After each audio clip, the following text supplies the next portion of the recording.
Hello everyone, আমি সুমনা। আমার নতুন একটা ব্লগে আপনাদের অনেক অনেক স্বাগতম। আজকের বারটা শনিবার, আর এখন ঘড়িতে ওই দুপুর 3টের মতো বাজে।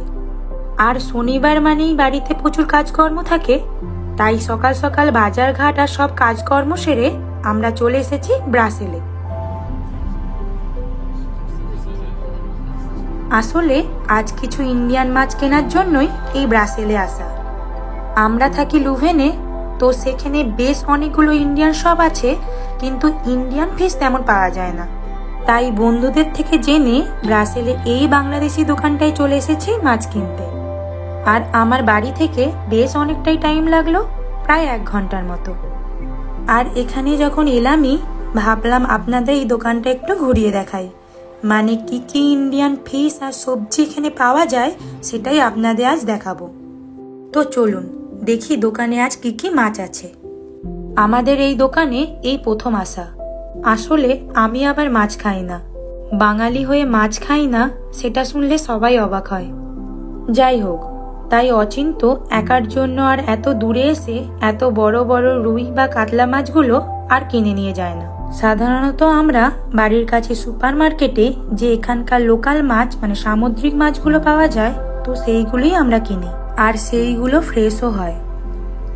কিন্তু সুপার মার্কেটগুলোতে তো আমাদের বাঙালির এই রুই কাতলা ইলিশ কই ভেটকি এইসব মাছগুলো তো পাওয়া যায় না, তাই এখানে আসা। মাঝে মাঝে এই মাছগুলো অচিন্তরও খেতে ইচ্ছা করে, আর তার উপরে ঘরে যদি কোনো গেট টুগেদার থাকে তাহলে তো ভালোই হয়। আর এই সুযোগে একটু এই মাছগুলোও কেনা হয়। আর এই মাছগুলো সব বাইরে থেকে আসে, মনে হয় বাংলাদেশ থেকেই আসে। তাই এই সব মাছগুলো ফ্রোজেন আর পাথরের মতো শক্ত হয়ে আছে। আর এই সব মাছ ছাড়াও বাঙালিদের রান্নার কাজে ব্যবহৃত সবকিছুই এখানে পাওয়া যায়। আমরা আজকে ভেবেছি একটু রুই মাছ নেব। কাতলা মাছ নেবার ইচ্ছা ছিল, কিন্তু কাতলা মাছগুলো এত বড় সাইজে, প্রায় 5 থেকে 7 কেজি মিনিমাম। আর নিলে এখানে পুরো গোটা মাছটাই নিতে হবে।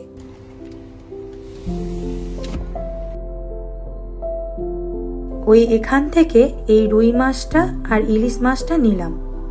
আজ আবার ইলিশ মাছ একটা পাওয়া যাচ্ছে না, নিলে 3টে নিতে হবে। তাই আর পমফ্রেট মাছটা আজ আর নিলাম না, কারণ ফ্রিজে রাখার আর জায়গা হবে না। আচ্ছা, অচিন্ত এই মাছগুলো ওয়েট করিয়ে নিয়ে আসুক, ততক্ষণ চলুন ওই দিকে আর কি কি মাছ আছে আপনাদের একবার দেখিয়ে দিই। আমি যদিও খুব একটা মাছ চিনি না, ওই ট্যাংরা কই ইলিশ পমফ্রেট এর বাইরে খুব একটা চিনি না। আর এখানে যা সব মাছের নাম দেখছি, এসব মাছের নাম তো আগে কখনো শুনিনি। নলা, টাকি, মেনি, কি অদ্ভুত অদ্ভুত মাছেদের নাম। আর এই মাছগুলো আমি এই প্রথম দেখছি। আর এই দিকে আছে পাবদা। এটা 500 গ্রামের প্যাকেট, আর এই প্যাকেটটার দাম 6.5 ইউরো, মানে ওই 500 টাকার মতো।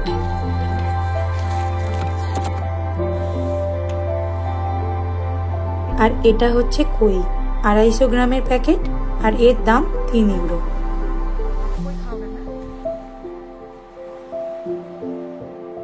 এটা হচ্ছে মাগুর মাছ। আর এই দিকে আছে পমফ্রেট মাছ, আর এই পমফ্রেট মাছ 1 কেজির দাম 10 ইউরো। আর এখানে আছে ইলিশ মাছ, এটা 1 কেজির দাম 20 ইউরো, ওই 1800 টাকা কেজি। আর এই রুই মাছটা 1 কেজি দাম ছিল 6 ইউরো, ওই 540 টাকা কেজি। আর এই রুই মাছ আবার সাইজ অনুযায়ী দাম।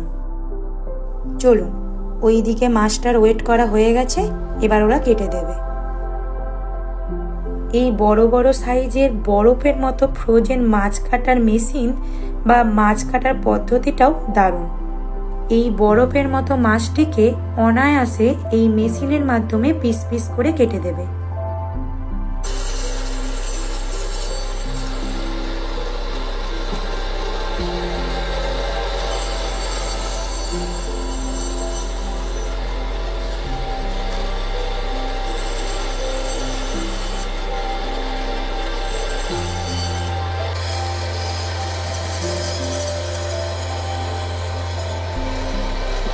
চলুন এই দিকে মাছটা কাটুক, ওই দিকে আমাদের দেশীয় কিছু কাঁচা সবজি আছে, চট করে আপনাদের একটু দেখিয়ে দিই। ওইদিকে দেখতেই পেলেন পুঁই শাক আর লাল শাক, আর এইদিকে আছে মোচা, পেঁপে, লাউ আর থোর। আর এই সব সবজিগুলো কিন্তু কেজি হিসাবে দাম নেয়, ওই পার কেজি 7 ইউরো থেকে 8 ইউরোর মধ্যে, মানে 600 টাকা থেকে 700 টাকা কেজি।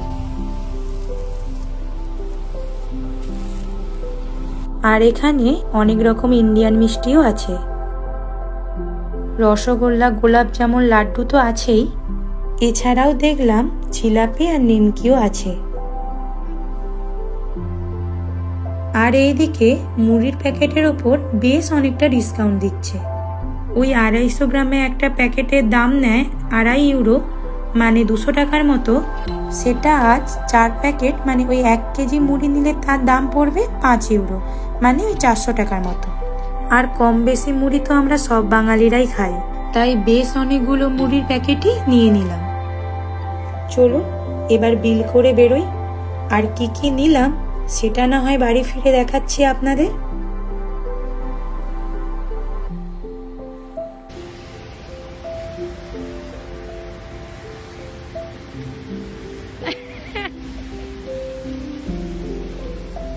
এখন তুমি কি খাচ্ছ? কি খাচ্ছ এখন তুমি? এটা কি জানো তুমি? এটা হচ্ছে জিলাপি। কেমন খেতে? এটা কেমন খেতে? মিষ্টি না টক না ঝাল? কেমন খেতে? মিষ্টি। ওরে বাবা। হ্যাঁ হ্যাঁ, দোকানে নিয়েছি। কত মুড়ি নিলাম, কত মাছ নিলাম, কত কি নিলাম। তুমি তো ঘুমও করছিলে। তোমার ঘুম হলো? চলো বাড়ি যাবো। হ্যাঁ আচ্ছা ঠিক আছে। আমরা বাড়ি ফিরে পড়েছি, আর বাড়ি ফিরতে ফিরতে বেশ অনেকটা দেরি হয়ে গেল। এখন প্রায় রাত 8টার মতো বাজে। দেরি হয়ে গেছে দেখে বাড়ি ফিরেই আগে রাতের খাবারটা বানাতে চলে এসেছি।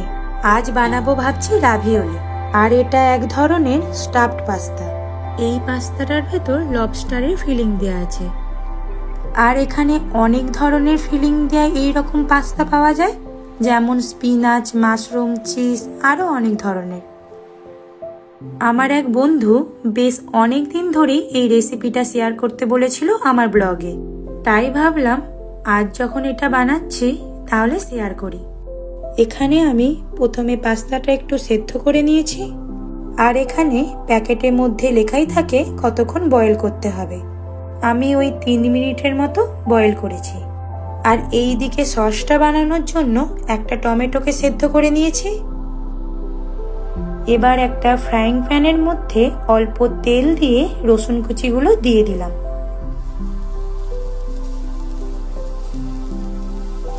এবার হালকা ভেজে পেঁয়াজ কুচিগুলো দিয়ে দেব, আর দিলাম স্বাদ মতো নুন।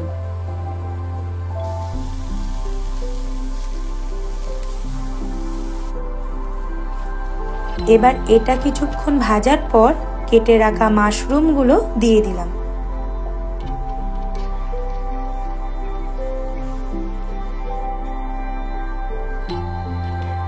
মাশরুমটা কিছুটা ভাজা ভাজা হয়ে এলে ক্যাপসিকাম কুচিগুলো দিয়ে দেব।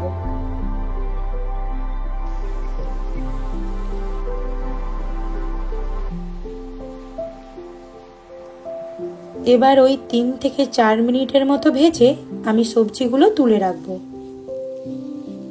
এবার এই ফ্রাইং প্যানেই আমি পাস্তার জন্য সসটা বানিয়ে নেব। এখানে আমি একটু বাটার দিয়ে দিয়েছি। এবার তাতে 3 চামচ ময়দা দিয়ে কিছুক্ষণ নেড়ে প্রায় 2 কাপের মতো দুধ দিয়ে দেব।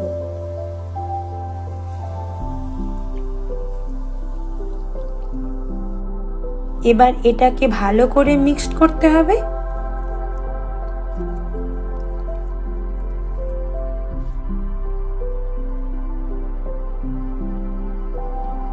এবার এখানে ওই অল্প পাস্তা সেদ্ধ জলটা দিয়ে আবার ভালো করে মিশিয়ে নেব।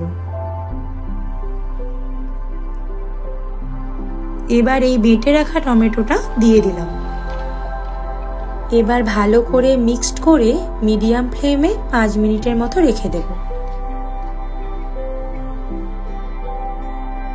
এবার একে একে black pepper, white pepper, oregano আর পার্সলে দিয়ে আবার ভালো করে মিশিয়ে নেব। এবার স্বাদ মতো নুন দিয়ে ওই 5 মিনিটের মতো সসটা কুক করে নেব। এবার এখন দিয়ে দেব ভেজে রাখা সবজি আর সেদ্ধ করা পাস্তাগুলো।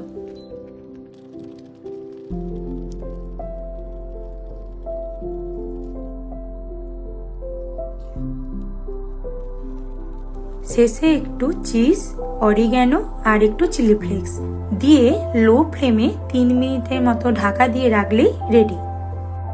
চলুন ওইদিকে আজ কি কি কিনলাম আপনাদের একটু দেখিয়ে দিই। এটা একটা নিয়েছি, কি বলবো, ওই ক্রিমি রোল। আর এইদিকে এইগুলো হচ্ছে সব মুড়ির প্যাকেট। আর এই দুটো বিরিয়ানির মশলা আর একটা পনির। আর এই দিকে আছে রুই মাছ আর ইলিশ মাছ। ব্যাস এই ছিল আজকের বাজার। চলুন ওই দিকে পাস্তাটাও হয়ে গেছে। তো চলুন আজকের মতো ব্লগটা এখানেই শেষ করছি। যদি ব্লগটা ভালো লেগে থাকে তাহলে অবশ্যই like, comment, share and subscribe করতে ভুলবেন না। সকলে খুব খুব ভালো থাকবেন, সুস্থ থাকবেন। আবার দেখা হবে খুব তাড়াতাড়ি নতুন কোনো একটা ব্লগে। ততক্ষণের জন্য বাই বাই।